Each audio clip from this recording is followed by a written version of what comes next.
भोला सब दुख काटो मारा।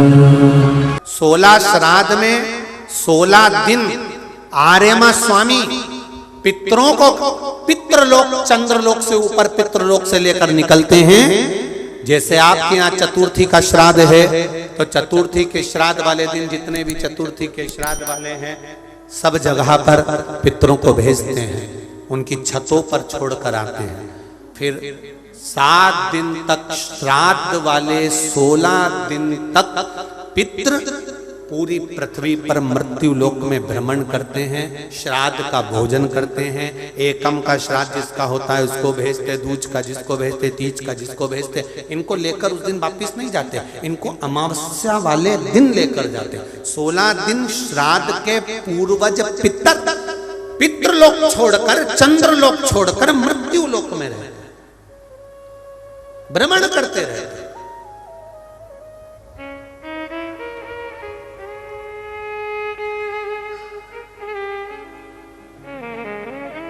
और जब अमावस्या का दिन होता है, श्राद्ध पूरा हो रहा है, अमावस्या का दिन है, शाम का समय, जो जैसे अशोकनगर है, गुना है, शिवपुरी है, सीहोर है, भोपाल है या आसपास के जितने गांव हैं, शहर हैं, इनके पास में जो नदी होती है, जो तालाब होता है, जो कुआं होता है, जो बावड़ी होती है, सारे पितर एकम से लेकर अमावस्या तक जितने भी पितर होते हैं, चाहे जिसके घर के हों, प्रत्येक घर के पितर नदी, तालाब, बावड़ी, कुएं के पास इकट्ठे होते हैं।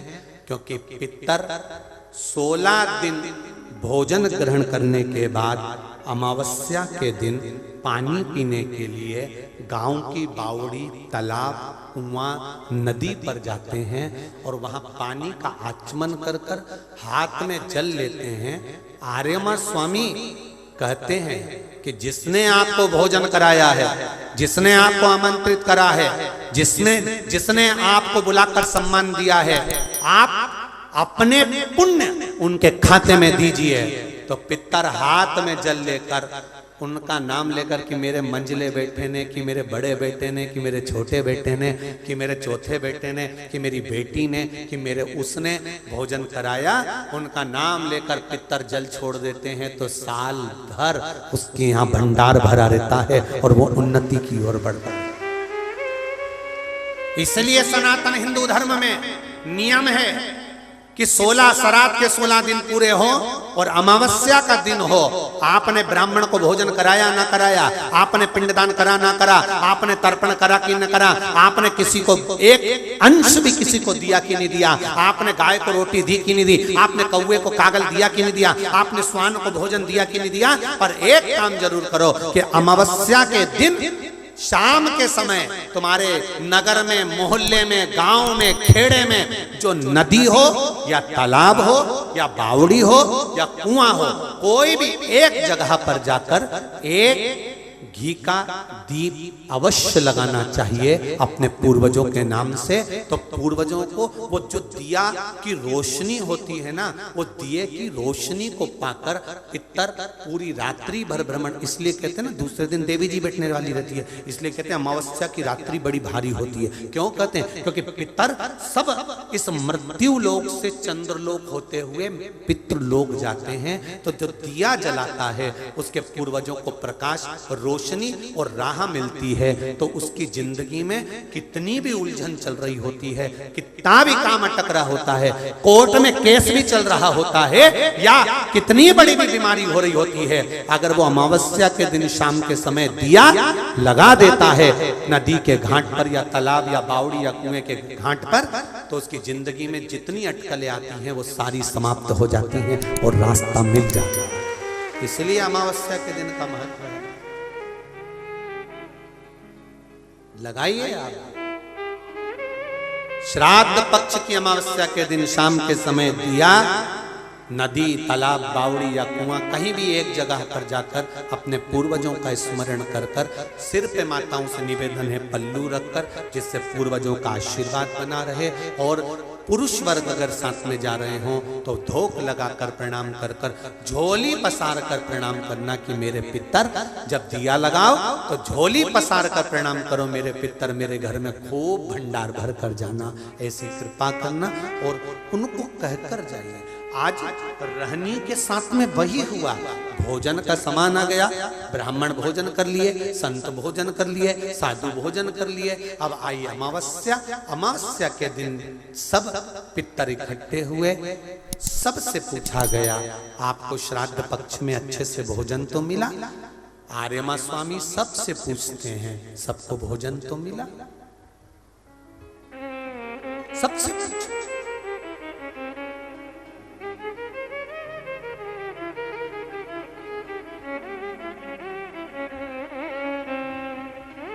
सबने हाथ ऊंचे कर कर कहा, आर्यमा स्वामी हम पितरों को अपने अपने घर में भरपेट भोजन मिला, पर रहनी के माता पिता की आंख से आंसू बह रहे थे।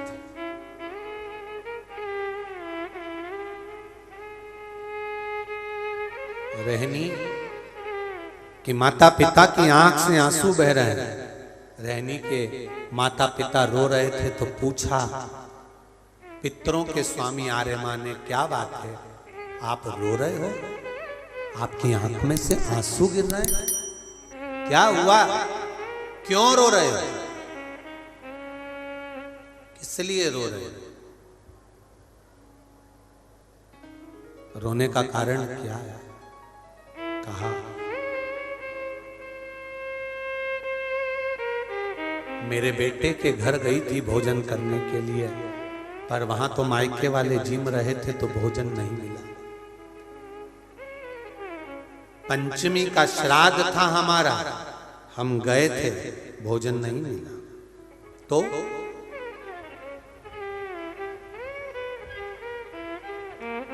श्राद्ध पक्ष में पितरों को छोड़ा जाता है, भोजन मिला तो ठीक है, नहीं मिला पितर चले जाते हैं। चंद्रलोक से पितृलोक के बीच में एक पितृलोक का सीढ़ी पड़ती है, जीना, सड़ाव, सीढ़ी जिस पे पितर चढ़ के पितृलोक जाता है। उस सीढ़ी पर कौन रुकता है? उस सीढ़ी पर पितृलोक में जाते समय कौन रुकता है? तर्पण शिव महापुराण की कथा कर रही है कि पंचमी का श्राद्ध था, पितर आए पर आपके यहां पर उनको भोजन नहीं मिला। वो पंचमी के दिन का श्राद्ध नहीं जीम पाए, चले गए। पितृलोक की सीढ़ी पर जाकर बैठ जाते हैं। अंदर जो पितर जाते हैं, वो पितर जब अंदर जाते हैं, जाने के बाद बात करते करते जाते हैं कि हमारे बेटे ने हमको खीर खिलाई, हमको पूड़ी खिलाई, और उनके मुख से जो राल टपकती है, तो जो पितर भूखे रह जाते हैं वो पूरा साल उनकी राल को चाटते हैं और बद्दुआ देते हैं कि हमारे बेटे 5 5 4 4 3 3 2 2 इतने बेटे और हमको भूखा छोड़ दिया। तो वो बद्दुआ देते हैं, जिसके कारण बस पितृदोष होता है। और फिर ब्राह्मण देवता कहते हैं कि ये पितृदोष हो गया। पितृदोष क्यों हुआ? क्योंकि वो भूखे रहे। इसीलिए तो ये तर्पण शिव महापुराण की कथा के बाद जितने लोग कथा सुन रहे हैं, आप भोजन कराएं ना कराएं, पर आपके पूर्वजों के लिए, आपके पितरों के लिए, आपके आहूतों के लिए, आपके वासुकों के लिए, जो अधोगति में मर गए उनके लिए कुबेरेश्वर धाम सीहोर में अमावस्या के दिन सुबह से शाम तक प्रसाद रहे। केवल उनके कि ये जीव की गति हो जाए। जितने सुन रहे हैं, भूल से भी अगर ने भोजन नहीं कराया तो उनको गति प्राप्त हो, कैसे भी उनको मिल जाए, उनको प्राप्त हो। और अमावस्या के दिन 25 तारीख को कथा का विराम है, इसलिए 25 तारीख को हम सब, आप और हम, उन पितरों से विनय भी करेंगे, निवेदन भी करेंगे और आपसे कहेंगे कि 2 चावल का दाना आप अपने पूर्वजों के पितरों के स्थान का स्मरण कर कर या परिंदा या मटके का स्मरण कर कर छत पर डाल दे, उसका स्मरण रहे, मिले उसका। तुम रो रहे हो? हाँ, मेरे बेटों ने भोजन नहीं कराया मुझको। मेरा बेटा चले गया था गया का पिंड करने के लिए, बहू को कह गया था कि भोजन करा देना, पर भोजन नहीं मिला मुझको। फिर हमारी तिथि निकल गई, मेरा बेटा आया, बहन के घर बेटी के घर में उसने भोजन बनवाया तो हमारे निमित्तार्थ भोजन कराया। तो रो क्यों रहे हो? तुम्हें अमावस्या के दिन भोजन तो मिला ना, तुम्हें रोने का जरूरत क्या है? क्यों रो रहे हो? पितर कह रहे हैं, रो इसलिए रहे हैं कि बेटी के घर का खाया है। अगर शास्त्र कहता है कि बेटी के यहाँ का खा लो तो बैकुंठ निवास नहीं मिलता, तो हमें क्या निवास मिलेगा? शिव महापुराण की एक बात अच्छे से सुन लेना, अगर बेटी कमा रही है, बेटी समझदार है, आपने बेटी को अपने पांव पर खड़ा करा है और बेटी में विद्वत्ता है, और बेटी अगर कमा रही है, समझदार है, उसको कमाने के लायक तुमने बना दिया, या बेटी का घर तुमने अच्छा ढूंढा, जमाई अच्छा ढूंढा, लड़का अच्छा ढूंढा जो बेटी को स्नेह वश रखता है, तो ऐसी बेटी के घर का खा भी लोगे तो नरक नहीं जाओगे। बेटी प्रसन्नता में खिलाती, बेटी प्रसन्नता में खिलाती। जब माँ बाप दुखी होते हैं, बेटा नहीं संभालता, बहुएं नहीं संभालती, तो बेटी जब सामने आती है तो ये सोचकर नहीं आती कि ये सोचकर आती है कि कोई जीव की अगर मैं गति सुधार दूं तो इससे बढ़कर और क्या है। बेटी के घर का भोजन, हाँ मैंने किया है, तो मैं पितृलोक में कैसे, किसको मुंह दिखाऊंगी? मैं पितृलोक में कैसे जाऊंगी? कहा आर्यमा स्वामी ने, घबराओ मती, तुम्हारी बेटी के घर में तुमने भोजन किया है, पर बेटी के घर में भोजन किया तो वो भोजन तुम्हारे बेटे ने ही भेजा था, बस धर्म पत्नी को नहीं बताया था, पहुंचा तो था, चिंता ना करिए। बेटी के घर में श्राद्ध हुआ है तो भांजा भांजी ने नाना नानी का श्राद्ध करा है। सनातन हिंदू धर्म में जब गया जी में पिंड देने जाते हो, तर्पण करने जाते हो, पिंडदान करने जाते हो, तिलांजलि करने जाते हो, तो आज भी सनातन हिंदू धर्म में माता पिता के नाम के साथ में दादा दादी के नाम के साथ में पूछा जाता है नाना नानी का नाम। बोलो सही है कि गलत है? नाना नानी का नाम बोलिए, पर नाना नानी का नाम बोलिए, वहां बुलाया जाता है। नाना नानी के घर का भी अगर भांजा भांजी अगर कर रहे हैं, श्राद्ध पक्ष मिलेगा अवश्य। तो क्या हमें भोजन मिला है? हाँ, हम आशीर्वाद दे दें?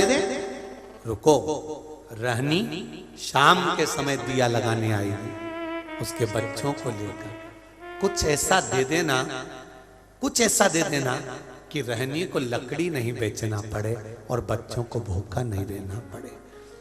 पितृ पितृ मेरा एक निवेदन आपसे भी है। ठेला चलाने वाला, ऑटो चलाने वाला, गाड़ी चलाने वाला, कबाड़ा बेचने वाला, भिक्षा मांगने वाला, एक गरीब से गरीब भी व्यक्ति एक घी का दिया अगर अमावस्या के दिन शाम के समय नदी, तालाब या बावड़ी के स्थान पर, घाट पर लगा दे श्राद्ध पक्ष में, अगली जब श्राद्ध आए तो बताना जरूर पत्र लिखकर कि पितरों ने भंडार भरा कि नहीं भरा, दिया कि नहीं दिया, देते हैं कि नहीं देते, ये जरूर बता। अगली बार जहाँ कथा रहे तो आ जाना आप भी बताने के लिए अशोकनगर वालों की हमने। और जितने सुन रहे हैं भारत की भूमि पर, जितने देश विदेश में बैठकर कथा सुन रहे हैं, सब स्मरण करो और सबको सूचना दो कि श्राद्ध पक्ष की अमावस्या को शाम के समय पर दिया लगाने का फल क्या होता है। इस क्लिप को काट कर जनमानस तक भेजिए कि उसका लाभ क्या है, उसका फल क्या है, प्राप्त हो। किसी को मार्ग बता देने पर भी फल की प्राप्ति होती है भाई। हमारे यहाँ तो यहाँ तक कहा, एक वकील केस हार कर खड़ा था और कोई एक बेचारा गांव का व्यक्ति आकर खड़ा होकर पूछ लिया, वकील साहब ए काले कोट वाले भैया मेरे बेटे का पता बता दो। और वकील ने केवल कह दिया हट चल यहां से। वकील केस हार गया था, गुस्सा आ रहा था, उसने भगाया। गांव के व्यक्ति को लगा इधर कहाँ है वकील सामने, तो यहीं चले जाता। वकील साहब के कहने पर गांव का व्यक्ति उधर गया तो कहीं शिव महापुराण की कथा हो रही थी, उसमें जाके बैठ गया। कथा पूरी सुन ली। शाम को जब कथा सुनकर जा रहा था, जाते जाते बीच मार्ग में बेटा मिल गया। बेटे ने कहा पिताजी आप यहाँ यहाँ? हाँ बेटा। और बेटा उठाकर उसको ले गया। 6 महीने के बाद वकील साहब के प्राण छूट गए। राम नाम सत्य हो। वकील ऊपर गए। यमराज ने चित्रगुप्त से कहा इस वकील साहब के पाप पुण्य गिनो। कहा महाराज इसने कोई पुण्य नहीं करा, झूठी झूठ बोला, झूठी झूठ, कोई पुण्य नहीं। कोई एक तो पुण्य करा होगा। चित्रगुप्त महाराज ने कहा एक पुण्य करा। क्या? गांव के व्यक्ति को शिव पुराण का रास्ता बताया था। तो यमराज बोले रास्ता नहीं दिखाया था, केस हार कर खड़ा था तो भगाया था। चित्रगुप्त महाराज बोले भले भगाया पर इशारा तो वहीं का करा था ना, जहां शिव पुराण हो रही थी। इशारा तो वहीं का करा है। तो आप बताओ क्या करना है।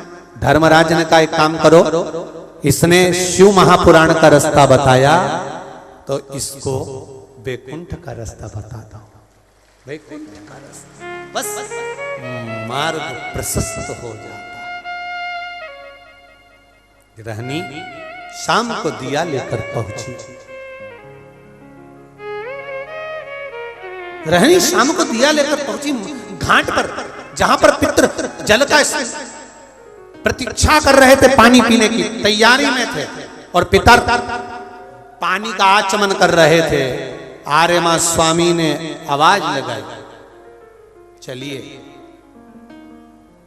चलने की तैयारी करिए और अपने अपने घर के बच्चों को, जिन जिन के यहाँ पर भोजन करा है, उनको आशीर्वाद प्रदान करिए। चलिए। रहनी आंख में आंसू भरिए। कितना भी दुख हो, कितनी भी तकलीफ,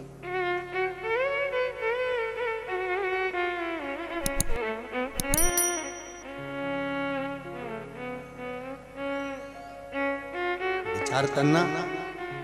ब्रह्मा जी ने सृष्टि की रचना करी थी और सृष्टि की रचना करते करते ब्रह्मदेव ने सृष्टि की रचना करी, पितर भी बनाए। पितरों का स्थान ब्रह्मा जी बनाना भूल गए थे।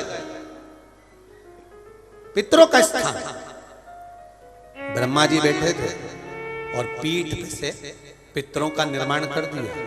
शंकर जी ने आकर पूछा ब्रह्मा जी क्या कर रहे हो? ब्रह्मा जी बोले मैंने किन्नर बनाए, नाग बनाए, गंधर्व बनाए, सब कुछ बनाए, इन पितरों का स्थान कहां बनाऊं? तब शंकर भगवान ने कहा जिस कैलाश पर्वत पर मैं बैठता हूं और मेरे मस्तक पर जो चंद्रमा विराजमान होता है, उस चंद्र का चंद्रलोक मेरा ही लोक है। उस चंद्रलोक के ऊपर पितरों का स्थान बना दो। ब्रह्मा जी ने कहा यदि मैं पितरों का स्थान चंद्रलोक के ऊपर बनाऊंगा तो आपको कष्ट होगा भोलेनाथ, आपको कष्ट होगा। शंकर भगवान कहते हैं सुनो ब्रह्मदेव, मृत्यु लोक में शिव मंदिर के अंदर शिवालय में जो जलाधारी टांगी जाएगी, जो जलाधारी शिवालय में टांगी जाएगी, और उस जलाधारी में मेरी 5 बेटियां विराजमान होगी। जया, विषहरा, श्यामली बारी, दौतली, देव। उस जलाधारी में मेरी 5 बेटियां रहेंगी। पर जो संसार का मनुष्य उस जलाधारी में जल डालेगा, वो जल मेरे माध्यम से पितृलोक में पहुंच जाएगा। उस जलाधारी के जल की महत्वता।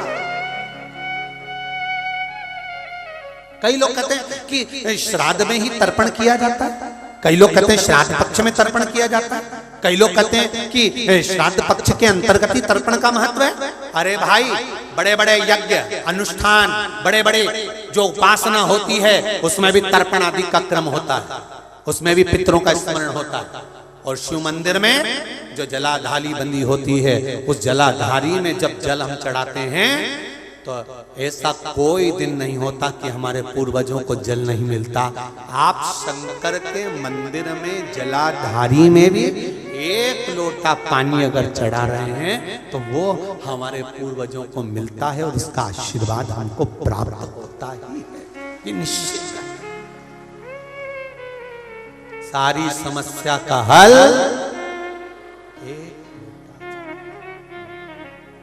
शंभो शरणे मांगू दुख काटो दया करी दर्शन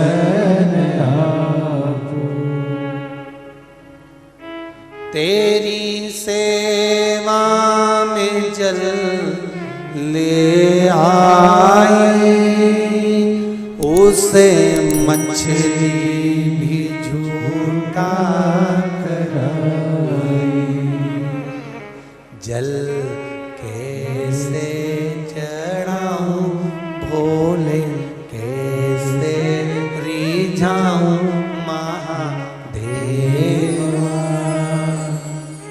भोले, कैसे करूं तेरी सेवा।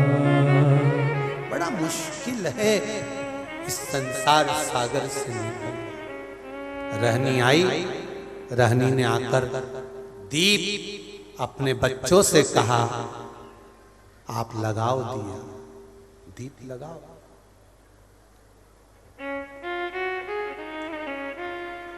कहा, मां आप दिया नहीं लगाओगे?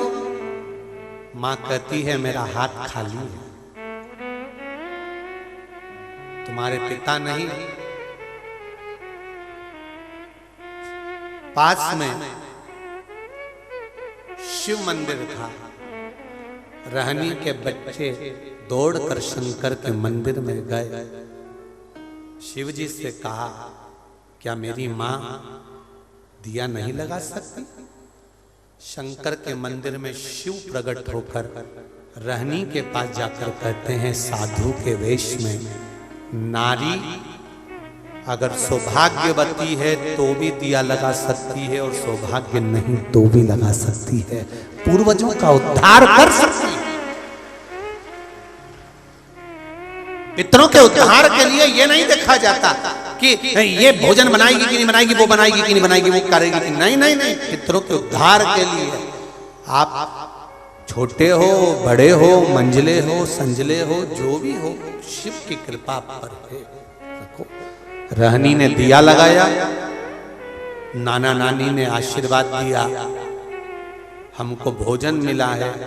एक छोटा सा मट्टी का मटका बेटी के हाथ में पकड़ा दिया। इस मटके में से तू जब जब शिव का नाम लेकर कुछ निकालेगी, निकलता जाएगा। बेटी ने उस मटके में से सबसे पहले घाट पर जिस मंदिर में दर्शन करा था और जो संत मिला था उसको देने के लिए कहा, हे पितृदेव, हे शिव, हे ओघड़दानी, कुछ दक्षिणा देना है। उसमें से सोने की मुद्रा निकली और बाबा को देकर विदा किया है। वो मटका, मेरा विश्वास कहता है शिव महापुराण की कथा पर विश्वास कहता है अमावस्या के दिन श्राद्ध पक्ष की जो अमावस्या है, जो 25 तारीख को आने वाली है, उस श्राद्ध पक्ष की अमावस्या के दिन जो नदी, तालाब, बावड़ी, कुआं किसी भी एक जगह पर अपने पूर्वजों का नाम लेकर शाम के समय पर दिया लगाएगा, ये मेरा विश्वास कहता है उसके लिए कुबेर भंडारी भंडार जरूर भरेगा, पितृ भंडार जरूर भरेंगे, ये निश्चित वो देगा। शाम के समय लगा उस दिए को पानी में विसर्जन नहीं करना, उस दिए को केवल घाट पर लगाना, पानी के अंदर नहीं डालना, विसर्जन नहीं, घाट पर लगाकर। ऐसे मेरे ओघड़दानी रहनी को एक खंडा प्राप्त हुआ, शिव के नाम से, पितरों के नाम से उसमें स्मरण करने लगा।